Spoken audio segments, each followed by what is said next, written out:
Um, all right. So this is this is the situation with Akil.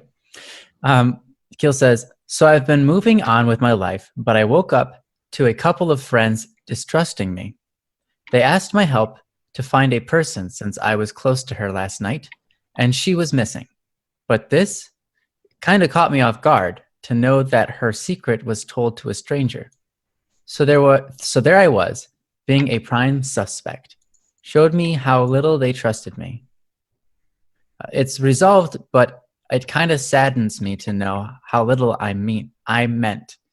How asking for help only to get accused later." Okay. So it seems like um you were asked. Wait, they asked me to help. Okay, so you were asked to help find a person that was missing, um, but then throughout the scenario, um, you figured out that they didn't trust you, and that's probably why they came to you asking, assuming that maybe you knew something. Okay,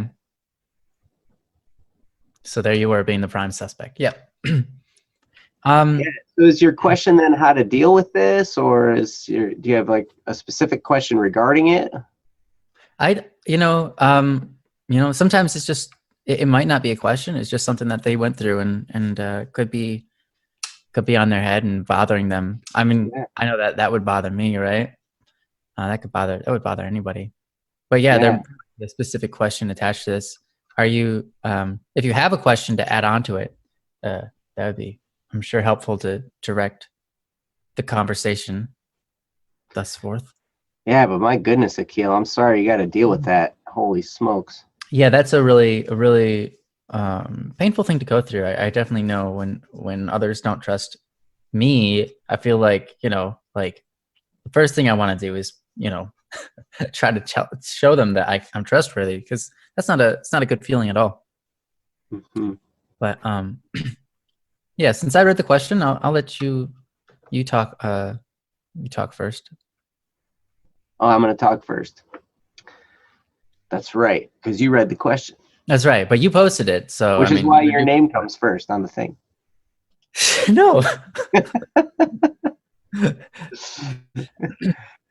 So, oh, okay. So Akil has posted, "Hey, I need your help." Into why do you do this, or why'd you do this?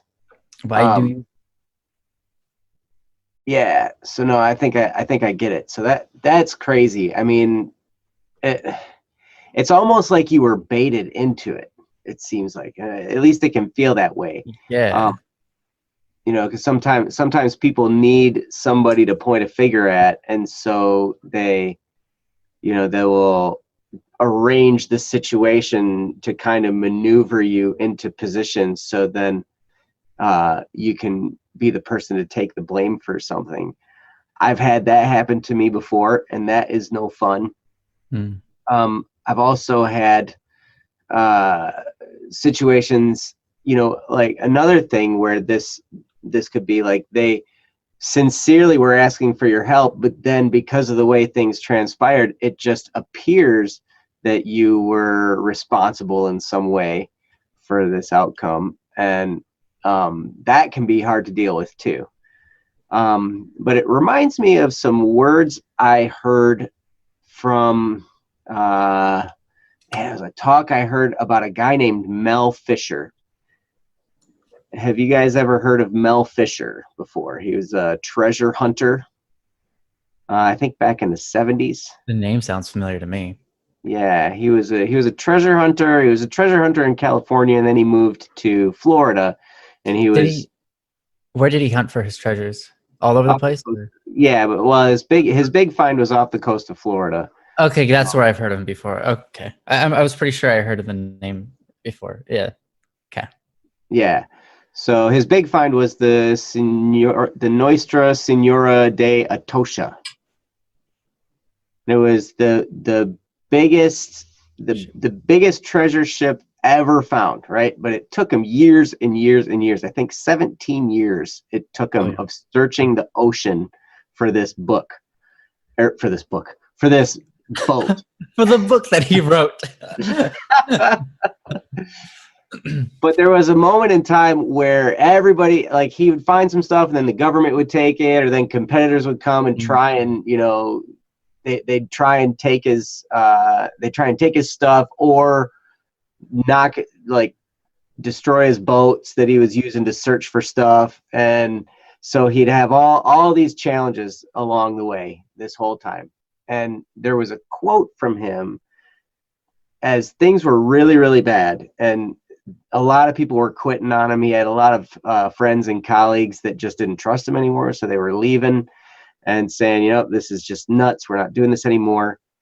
And he would say, he said to them, guys, as long as we know the truth, that's the most important thing that matters. And in this case, Akil, you know what happened here. You know your level of responsibility. You know that you are not the person, that their accusations are false. You know this, and as long as you know the truth, that's the first thing that matters. That's the main thing that matters. Everything else, it's funny. The truth has a really, really strange way of coming to the surface. And sometimes it takes some time. But over time, the truth ends up coming out. I don't know if you've experienced that. I certainly have, and it's worked in my favor and it's worked against me, both, where I've been vindicated by some truth that came out. Everybody thought I was a problem in a certain situation, and then eventually the truth comes out and I find out, oh, it wasn't his fault. Okay, so we don't have to worry about it. That doesn't erase all the problems that happened while they thought I was the person responsible.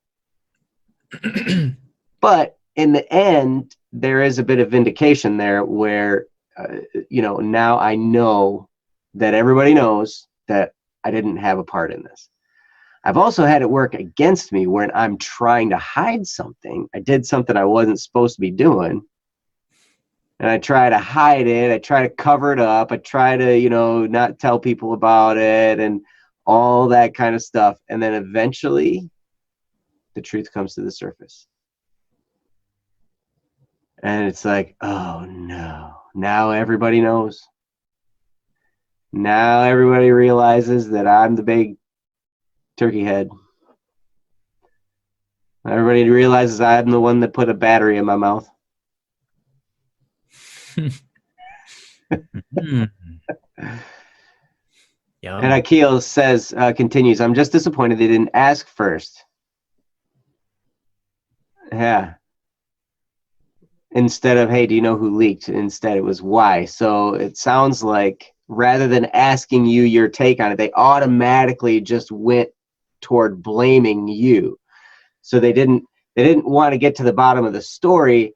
They just automatically made an assumption that you were the person who was at fault in whatever the things that transpired. So, man, that's a tough situation. But like I said before, you know what happened. You know the truth. And there's a level of confidence that you can have. If you realize that their trust has no foundation,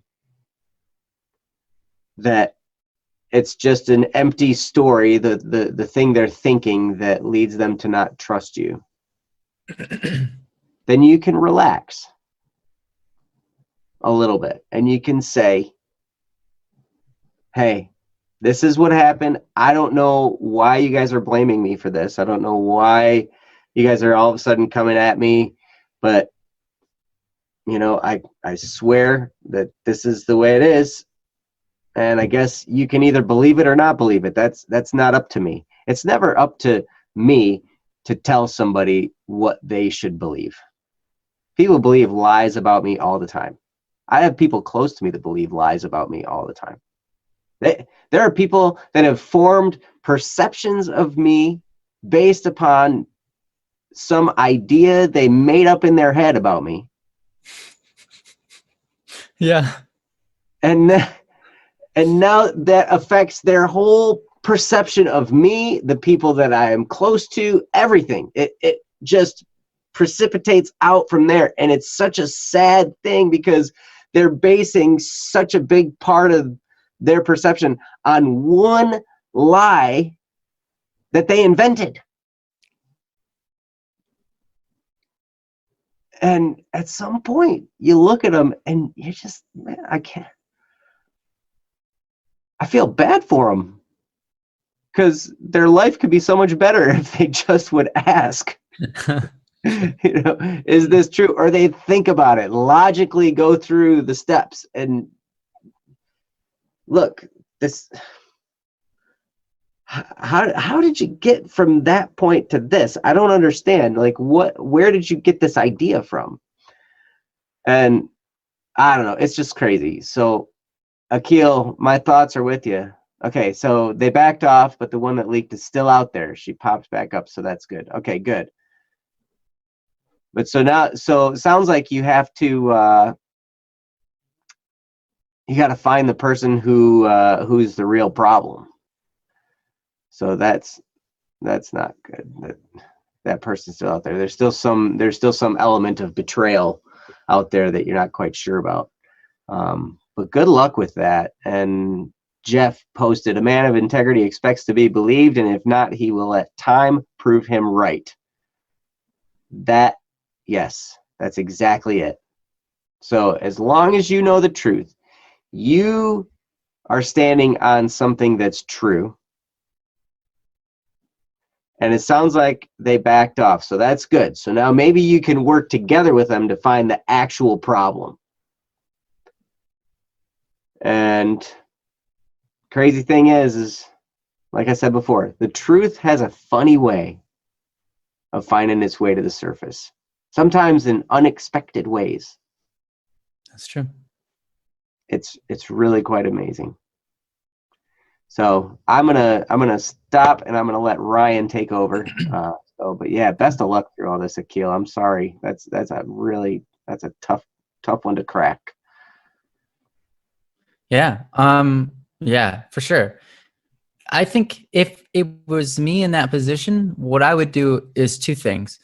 Whenever something like this happens to me, I realize I have two choices.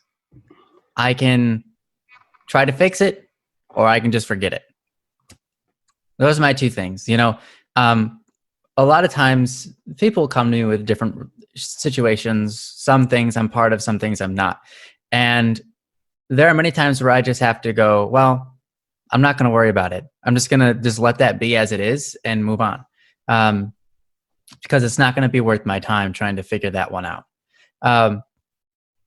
But sometimes, well, many times, if I'm involved or even if I'm not involved, there are many times people come to me about problems that I have nothing to do with, but I get involved and wrapped into it.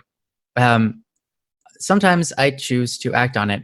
And by doing that, in this scenario, if I were you, I would just approach them and be like, hey, so I don't know like why you thought it was me, but obviously it's not. So, that kind of hurt my trust a little bit, it kind of felt like you guys don't trust me. Like, what's going on with that? Like, why'd you guys think it was me? Talking about that stuff to their face, and actually walking through it with them, not accusing them to make them feel bad, but more so just having a good conversation with them. Throw it off like it's something of the past that's funny.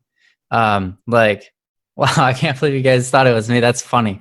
No, obviously I wasn't any part of that, but yeah, taking it and taking that kind of attitude towards it can do something interesting. It can change the way that they see you and increase their trust in you.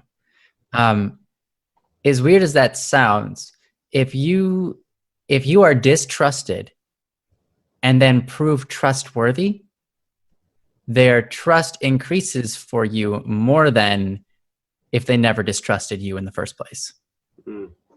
because just like when you test something and you find the results, you learn a lot more than if you weren't testing anything at all. Um, if you are put through a test, you can grow, right? And if someone tests you to see if you're trustworthy, then they're looking to see if you are trustworthy. Or if they assume you're not trustworthy, and then they find out that they were wrong, it causes an internal mental shift that makes them go, "Oh wow, I was wrong about that. This guy seems pretty cool." Like, and then they have a really high perception of you, believe it or not. And I've done that to people, and I've been in that situation, or other people have done that to me. So I think one of the best things you can do in this scenario is to gain their trust. Is already done. You've proven that you're not the victim, but you're not the culprit. You've proven you're not the culprit, and that should increase their trust in you. But bringing that issue up in a laughable way, or a funny way, or in a buddy buddy kind of way will put that forward in their head and make them think about it and make them go, yeah, I was wrong. I'm sorry, we distrusted you. They might not say it out loud, but they'll think it in their head, and that will increase their trust in you for a lot of different ways. Mm-hmm. For Jeff, I don't even speak French at all. Devrier? Nope. Is that even French? Yay. I don't know. I have no idea what language that is. I'm not sure either. I haven't a clue. It's Russian. Oh, Except see, I would have known right Russian if all the letters were upside down and rotated 180 degrees. Right. They could have just done it like that. But we don't have Russian characters on our keyboards. Oh, sure. That's true. So anyhow, yeah. For me, I either drop it when something happens. If someone mistreats me, I either drop it or turn it into something that increases both party members, both teams, everybody. So like, forget it or forge it. Forge it or forget it. You could say that. Forge it or forget it. Is it a matter you can use to forge your relationships, to create a stronger relationship, stronger amount of trust in each other? If you can, then take time to do that. If not, then just forget it. It's like, I'm not worried about it. That's in the past. For a lot of things, that's kind of how my attitude towards things. You said I kind of became cold to them after that. I guess I got defensive, waking up to, I'm going to kill you. Wow. They know how much we meant for each other, so it saddens me to think I would hurt her. This is bad. My old self is kind of gaining influence. Yeah. Yeah, and that would be terrible, right? Like, because you really like this person and you love them, whatever, and then you have your friends who are accusing you of doing something terrible to them, right? And that would make anybody defensive. That would make anybody go a bit mad inside, get angry, and lash out, or just be hurt, or weakened, or feel like the whole world's against them, right? Absolutely, that's totally relatable, man. Sure. And there's nothing wrong with feeling those things. Those are real, honest, true feelings, and that's good. But I think the question is, what are you going to do with that, and how are you going to move on, right? And so you can pick your choice. You can either just forget and forgive, and let that go, and just be like, oh well, they made a mistake. I was right. I wouldn't do those type of things. They don't know me. Or whatever, or you can take the second route and forge it. You can use it to forge a stronger friendship. Taking that moment to do your best to participate in helping them find the solution to all of this, and rekindle your friendships with them. It's never good to be distrusted, but here's the thing, like, it could be that they distrusted you based on anything. it could have been the way that they perceived you for a long time now, or it could have just been this scenario. You could ask them that. You could say to them, hey, so have you thought I was really like that, the kind of person that would do this? Or is it just like all of a sudden you thought maybe it was me and because of the circumstances? Because if you ask them that and they give you their honest opinion, then you know what will happen? Your mind will be able to easier let go of it. Because they might go, yeah, we kind of just like thought you were that kind of person, You'd be like, dude, I'm not that kind of person. And then that will be that, Or if they go, it was just the current circumstance. It just seemed to like everything added up that it could have been you. And then you're like, oh yeah, that's rough, I would never do something like that. And they're like, and they'd be like, yeah, sorry, or whatever. They might get defensive too. Who knows? Because a lot of times when people realize they're wrong, they get defensive. So who knows how that circumstance will work out? But one of the best ways to get over it is to just bring it up and talk about it and have an honest, calm conversation about it. And in order to have a calm conversation, don't start with the topic. So if you ever want to talk about something that you need to kind of like that might be a bit heartful or like a tender subject, the best thing you can do is start with a completely different topic, and then at some point through the conversation, and it's a calm conversation, bring up the question and talk about that after you've set the tone of the conversation beforehand. You don't want to approach someone and say, you did me wrong. You want to approach this conversation like, hey, how's it going? Oh, good. Yeah. Did you watch any cool animes lately? Oh yeah, me too. Yeah, I really like that one. Or no, I haven't had time to watch any either, man. It's been so busy. By the way, so like, what's up with the other day? Like, you thought I was the person who like was, doing all these terrible things. Like, what was going on with that? Like, I wouldn't do that. Did you think that for a long time, or whatever? Leading into a conversation, how you approach a conversation is really important. So, because how you start the conversation sets the tone for the entire conversation most of the time. So it's always important to have that kind of tactfulness. Yeah. You said, I know they are desperate. I don't want to blame them. Yeah, that's fair. But part of me was smiling, looking down on them as if they felt guilty of accusing me. That's fair. I think we all have that internal that internal bout. We all do that from time to time. Yeah, that's completely normal. All the feelings that you've gone through as a result of this are completely normal as natural responses to this type of situation. I'm actually just impressed that you notice. I think a lot of people, they will have that, like you said, they'll have that grin, that smile, that smirk, like, hey, I'm better than these guys. I don't accuse people of being villains when they're not villains, like, or whatever. People have that within them. Everybody does. And I'm just glad that you realized and saw yourself doing it, because that gives you the ability to change and correct yourself. Most people just go with it and they're like, yeah, that's right. All these people are terrible and I'm better than them and they're stupid. Like, I used to do that all the time. But then I started to notice myself.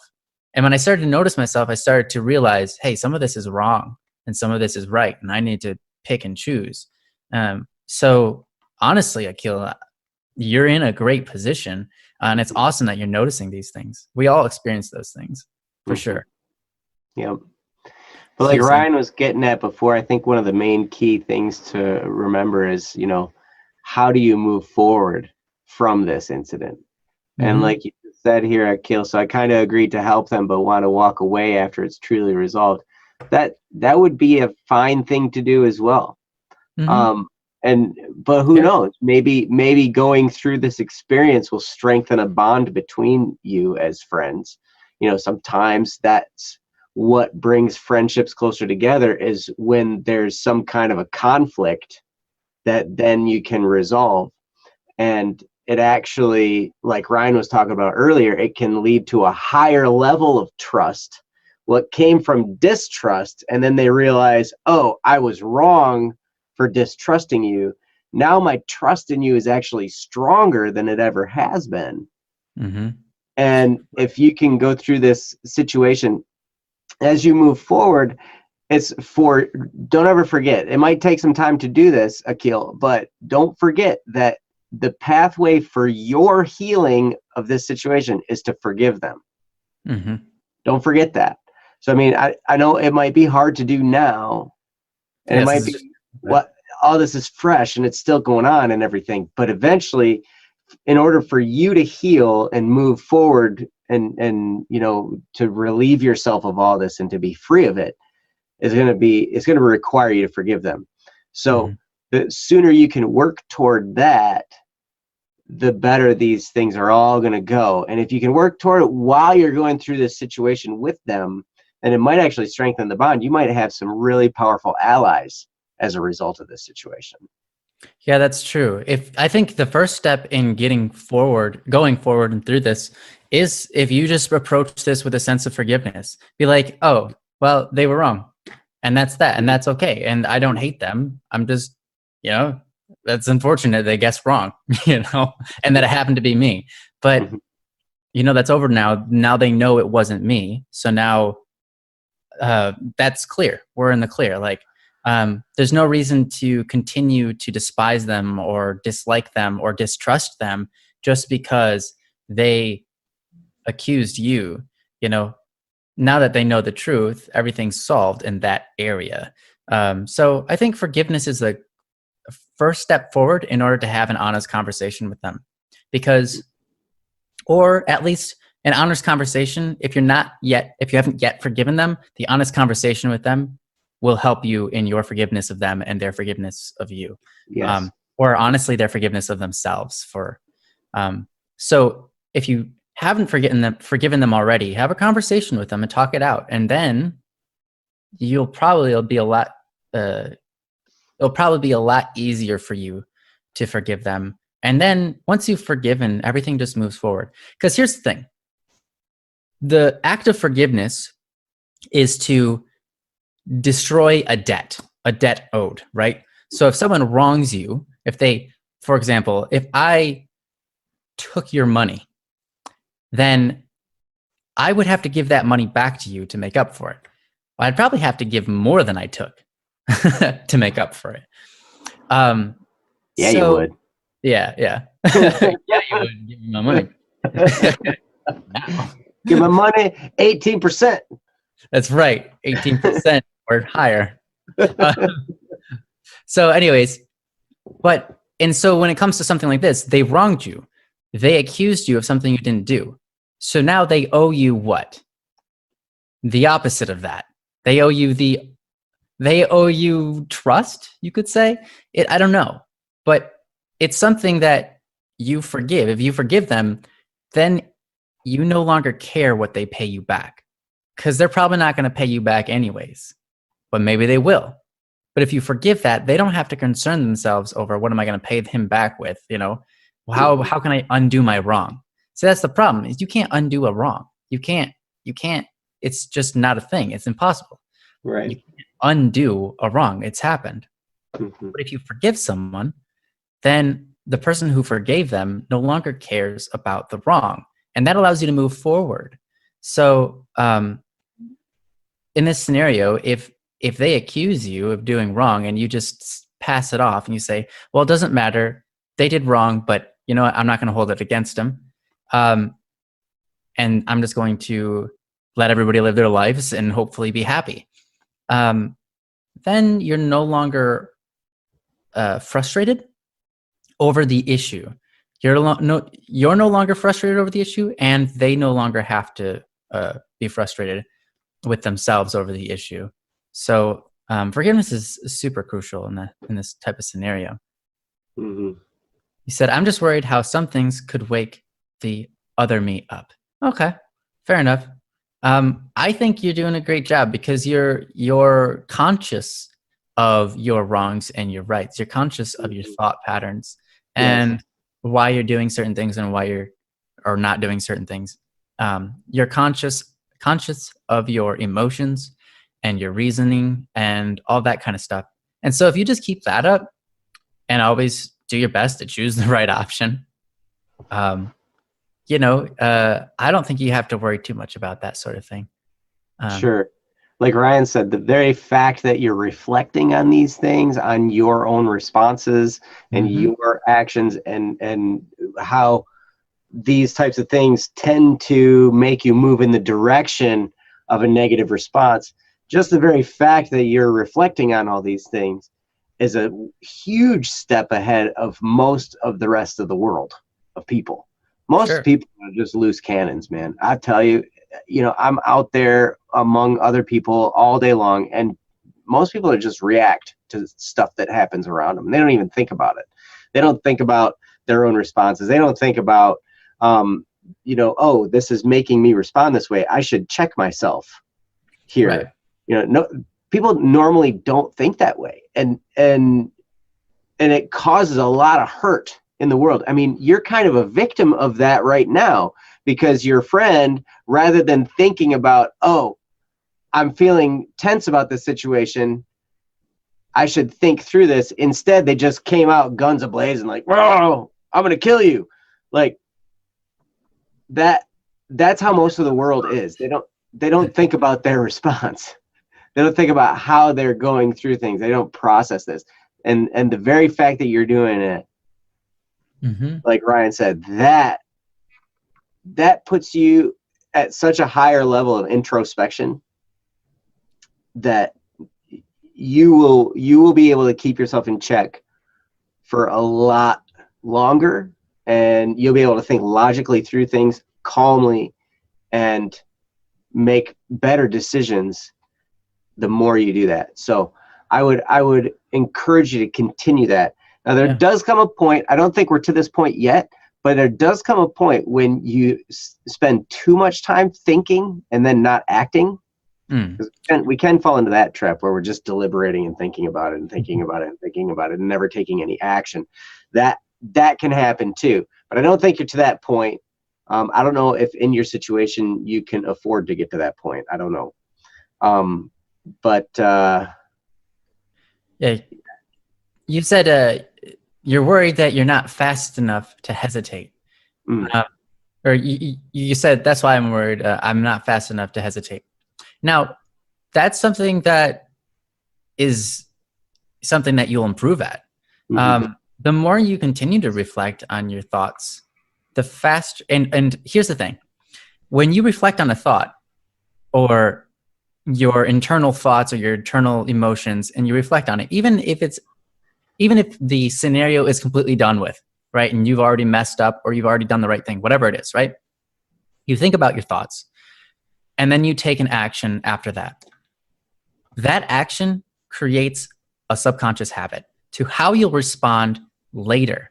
So if someone, like, okay, I'm just going to throw an example out here. If someone calls me stupid, right, I might have a really fast reaction, or maybe I'll hesitate. I don't know. Maybe I'll hesitate, but maybe I'll just have a reaction, right? Okay, here's the thing.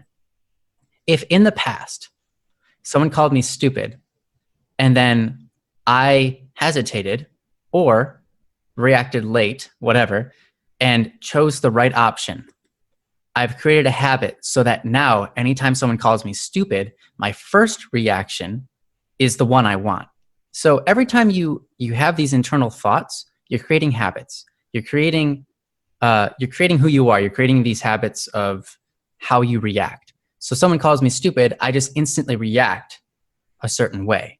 If someone approaches me really like looking kind of dangerous, I just have an instant reaction based on the habits I've trained in myself. It's not that I take time to hesitate. It's that I took time to hesitate sometimes in the past. It's not that when someone insults me or something bad happens that I took time to hesitate every time. It's that I thought about it after it happened a few times. And those thoughts helped to program a habit of how I'm going to react in the future. So what you're doing now is you're taking the time to think about yourself and say, this is what I don't want to become. This is what I do want to become. Now in the future, when something happens to you, your first reaction eventually become the person doing your first reaction will be the reaction that you want. You know, like I've had people when I was working the same job that Joe has now, I had people approach me in the field and be really, really hostile, right? Mm-hmm. And then my natural reaction was to stay calm and to talk it out with them and to just kind of help them be calm instead of fighting back or erupting or getting scared and running away or whatever. Any of those things could have happened. But I know that my reaction to them as being calm was something that I programmed in myself by thinking about how should I react, about when things did erupt in my life before and I reacted bad, but then thought about it later and said, oh, I shouldn't have done that. My natural reaction was actually created by my thought patterns after my bad reactions a lot of the times in the past. So even if you don't hesitate every single time a bad thing happens, if you reflect on it, you're going to be creating habits for the future so that when your first reaction to something is a good reaction as opposed to a bad reaction. I was struggling trying to figure out how to say that, but I think you get what I'm saying. I hope you get what I'm saying. Yeah, well, and some of the stuff that you're going to learn at your best first reactions and stuff like that, some of that you're going to learn through trial and error. Mm-hmm. You know, sometimes you're just going to have to try it a certain way, see how it goes. And if it doesn't go well, then we say, well, let's try it a different way next time. You know, Yeah. I mean, I guess the joy, the beauty of the profession that Ryan had, the one I have as a property inspector, is you get faced with a lot of situations like that. So you have many opportunities to try many different Yeah. Yeah. You have opportunity, so you can try a whole bunch of things really quickly and see what works and what doesn't work and figure that out. But I just read this the other day. Oh, I hope so. I pulled the trigger often lately, getting used to it. Okay. This is an analogy for business, but I was just reading this business author, and he says you'll learn more and earn more by acting on fast decisions. So make your decisions quickly and act on it. Even if you fail, than you will ever will by getting sucked into the hole of overthinking. So if you get trapped in the overthinking, then you're not going to have as much feedback in order to figure out what the right way to go is. We've heard different personalities. Haley mentioned, can it depend on what kind of mental state you're in at the time? Absolutely depend on that. And it can depend on what kind of personality you are as well. Some personality types, my natural one, you talked about pulling the trigger, so let's use firing a weapon.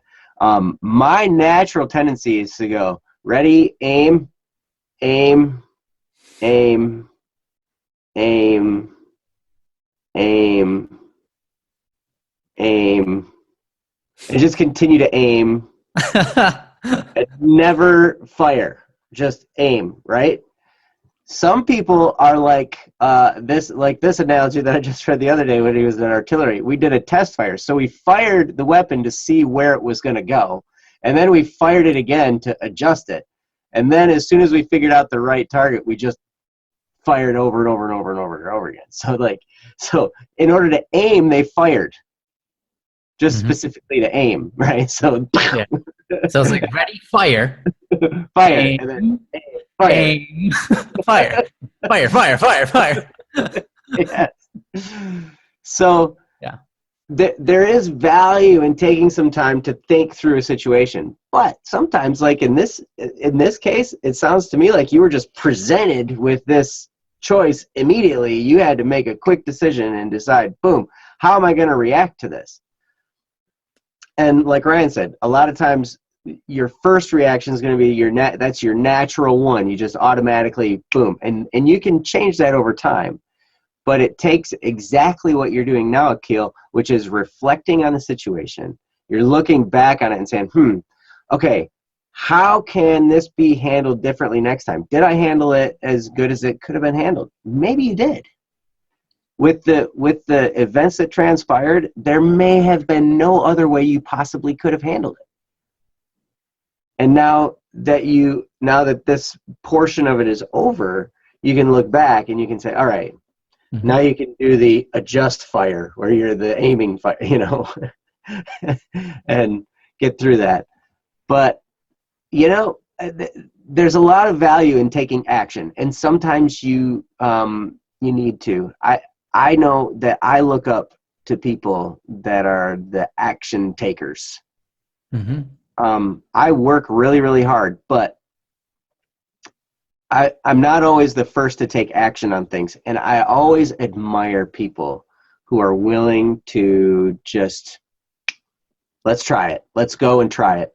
Hey, whatever. I've got a little bit of information. Let's just go.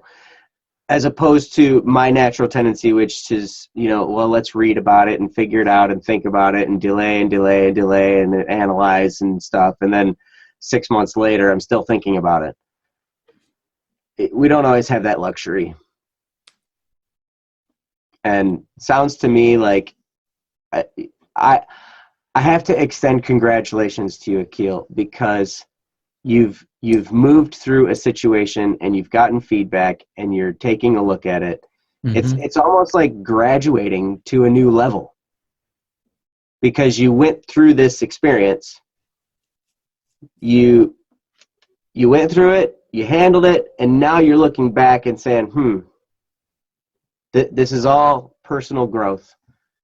And the very fact that you're doing it tells me a little bit of something about the man that you are becoming. And it sounds like it's going to be a man of incredible stature, a very respectable person. So I applaud you, Akil, and I really thank you for sharing. Hopefully some of our discussions has helped. But Ryan, do you have anything else to kind of tie this all together? Yeah, well, I really like what you said about the business principle.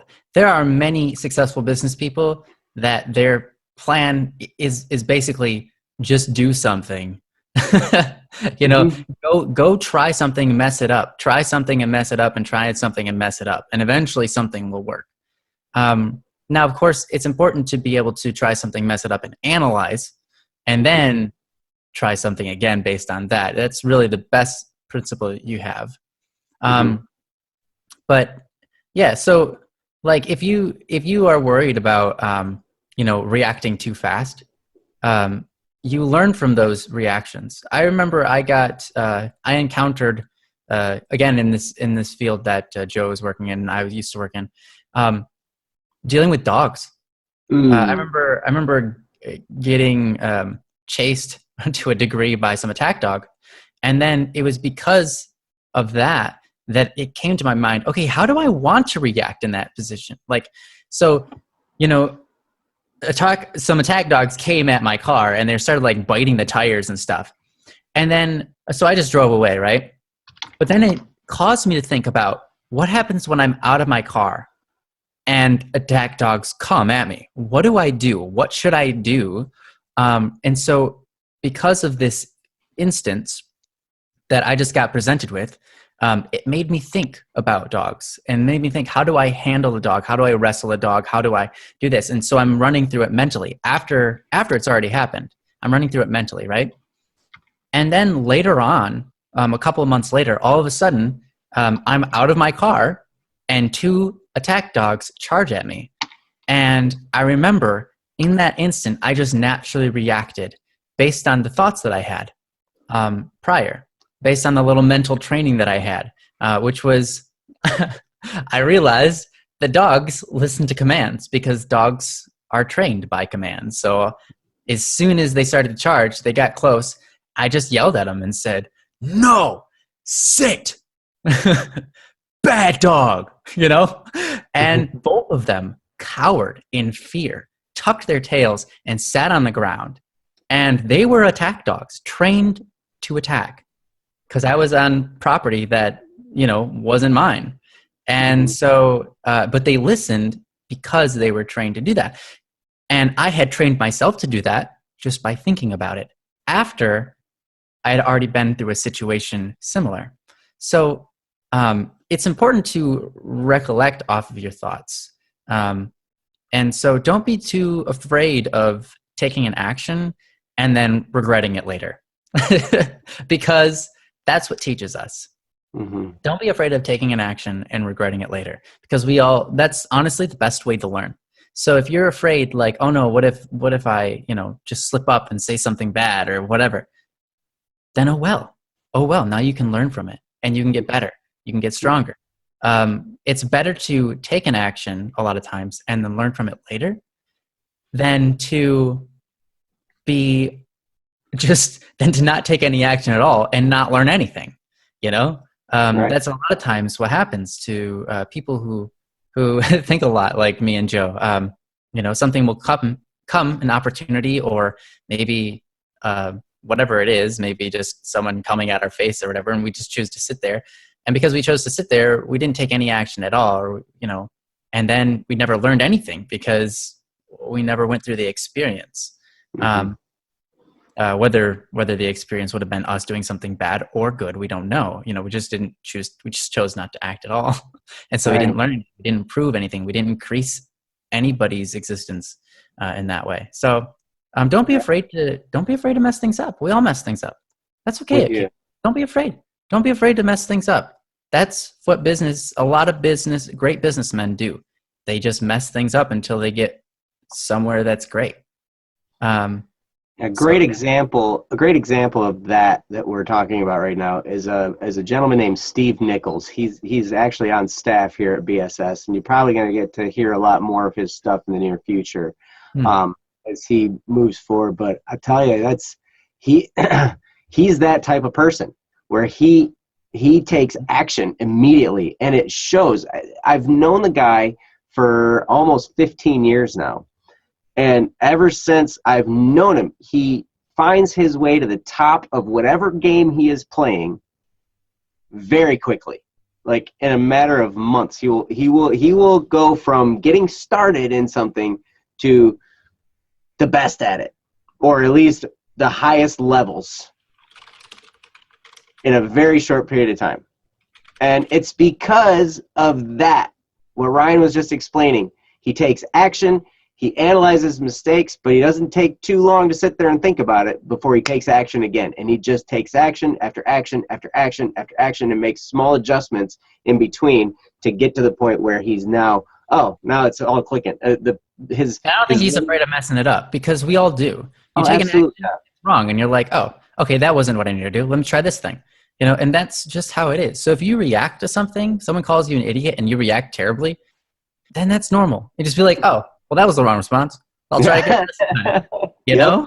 Yeah, he doesn't spend a lot of time thinking about his mistake and like, oh, I made a mistake. Oh, no. He's just like, nope, I messed up. Big deal. Let's go try again. Try again.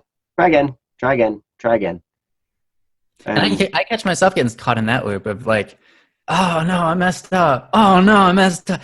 Oh, man, that felt so bad the way I messed up. Oh, man. And that feeling of messing up, it was just terrible. And then when I felt that feeling, it just made me feel even worse, because now I feel it's just terrible. Everything's terrible. Like, now I'm not even doing anything about it. Now I'm just sitting here thinking about it, and that's terrible. Why am I doing this? I'm not doing anything just all kinds of terrible, like all terrible all over the place. Just, yeah. Yeah. So don't do that. That's right. So yeah, Akil, wow, thank you. That was a tremendous thing to share. And yes, Haley, that's true. The best people will love you with all your mistakes. Absolutely. That's how we all should be, really. Mm-hmm. We should love unconditionally. I'm getting bullied. Yeah, Akil, you think about your thoughts. You think about a lot of things. You think about your thoughts. That's good. Anyways, and that's good. But it shows me that you are probably like us. You think about stuff a lot, and you contemplate, and you don't take action a whole lot. Well, that's what it could be, your personality. If that is, then you know where you need to improve, and it's okay to react. Just understand that it's okay to make a reaction and it be the wrong one. Or, because sometimes it can be the right one, but if it's the wrong one, then oh well. Like, just, you made a mistake. Oh no, we all do that. So.